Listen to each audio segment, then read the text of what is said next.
You know what that music means. It's the return of the Rohoman Empire. Geoff Rohoman sliding in studio now. I'm Ben Ennis. This is Sportsnet Today on Sportsnet 590 The Fan. Hey, Jeff. What's happening? Get your headphones in. Figure yourself out. You're a mess. My pink headphones. Those are nice. They are. They're snazzy, right? I need to get my own. They got a little curve to them. It folds nicely into your ear. They're beautiful. That is really just great. How are you? I'm great. How are you? I'm doing really well. Let's talk UFC to start things off. Yeah. But there is a Twitter component to it as well. UFC 153, Anderson Silva moving back to 205 pounds. He's going to fight Stephan Bonner, yeah. Bonner. Yeah. This is bad news for Bonner. It's an interesting fight, to say the least. UFC 153, which was happening next month, it was a bad week for the UFC. They lost their main event and their co-main event within about an hour of each other. Jose Aldo was supposed to defend his featherweight title against Frankie Edgar. Aldo got into a motorcycle accident a couple of weeks ago, and everyone thought he was fine, but as it turns out, he had a cut on his foot, which actually ended up getting infected, so he wasn't able to defend his title. About an hour before they announced that Jose Aldo was out, Rampage Jackson pulled out of his fight with Glover Teixeira, so they lost their two main events for this big fight in Brazil. Anderson Silva stepped in. He said, you know what, I'm not at my... He's champion at 185. He said, I'm not at my weight for 185 because he walks around heavier. He says, I'm at 205. I'll fight at 205. It's in Brazil. It's in my home country.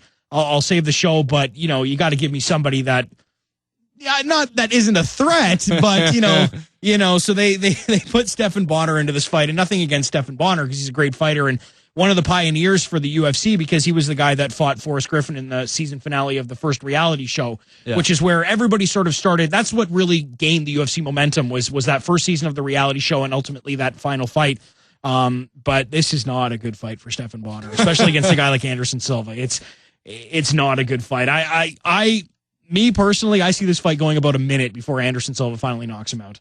That's, wow, a minute. Yeah. So, I mean, it's a fun fight because Anderson Silva is always fun to watch, but if you're paying $50, $75 to order the pay-per-view and you're going to get a minute main event, I don't know, man. I don't know if I'd be willing to do that. It'll be a fun fight to watch, but, at the end of it, you're kind of felt disappointed a little bit. Yeah, I imagine. And big week in Toronto next it's week. The most for wonderful UFC. time of year. It is for you. Are you excited? You pumped? Pumped. You got goosebumps? Actually, I'm looking at you right now. You have the goosebumps early. I love UFC week. It's so great. It all starts on Wednesday with the open workouts, which is open to the public. It's at the Extreme Couture Gym, which is on Kipling.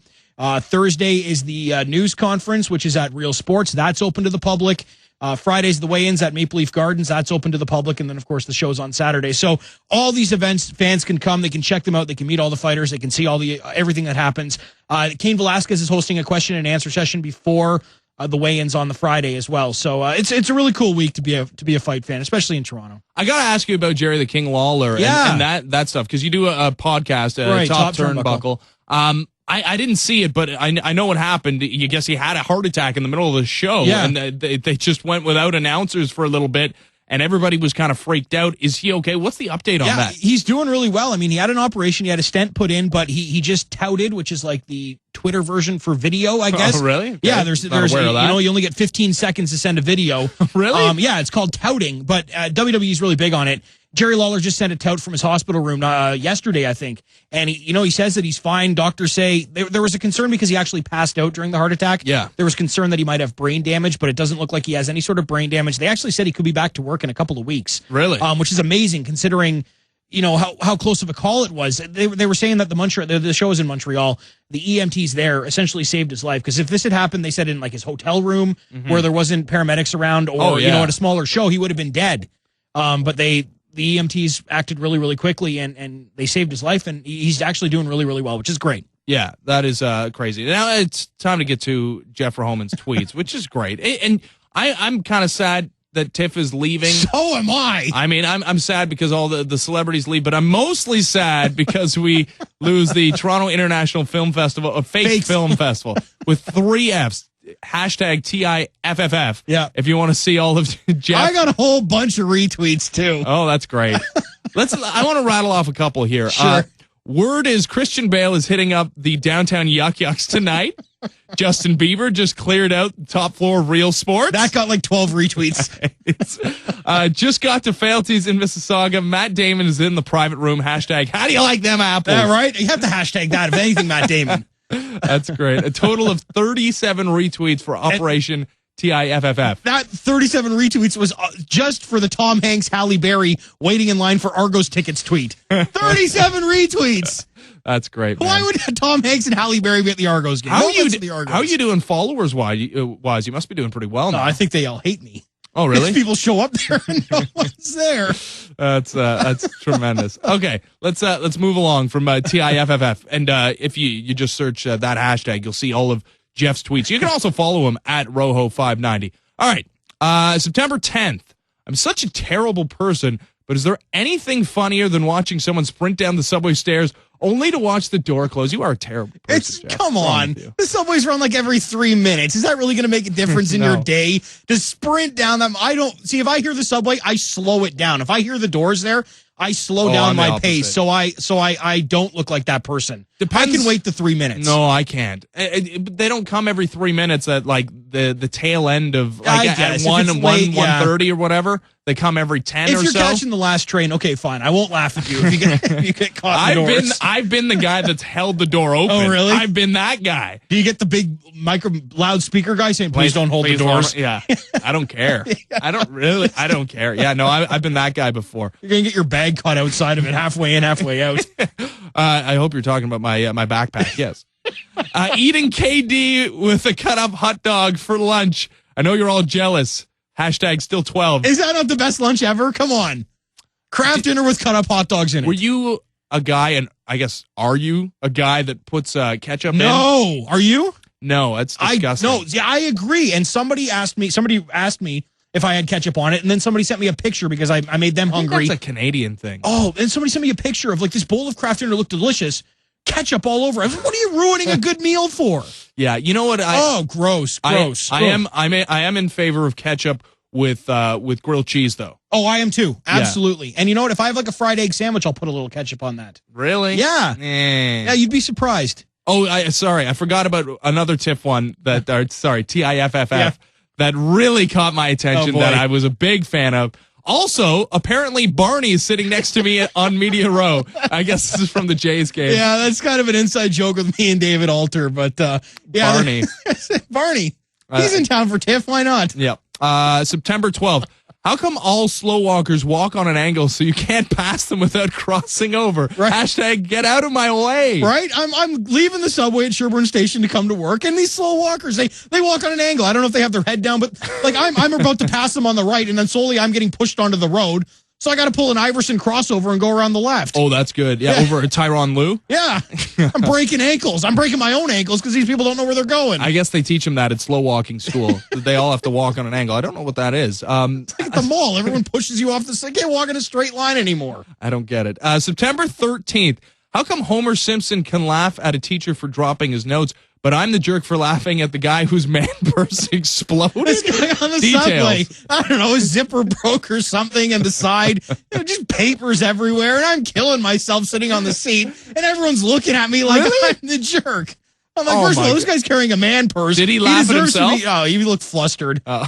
He deserves to get laughed at for carrying a man purse, first of all. Yeah. Second of all, there's like things flying everywhere. His pens are dropping. I think he had a change purse. No, you are not a bad person for that. I mean, you should laugh at yourself if something like that happens. This happened to me at the bank yesterday. Some guy... You know, when you try and go out the indoor or whatever, you just slam into it. You just do the face plant into it. You got to laugh. And the guy laughed at himself. I laughed at him, and he laughed, and we both had a chuckle about it. Good. I mean, this guy, the man purse exploded. He should be laughing at himself.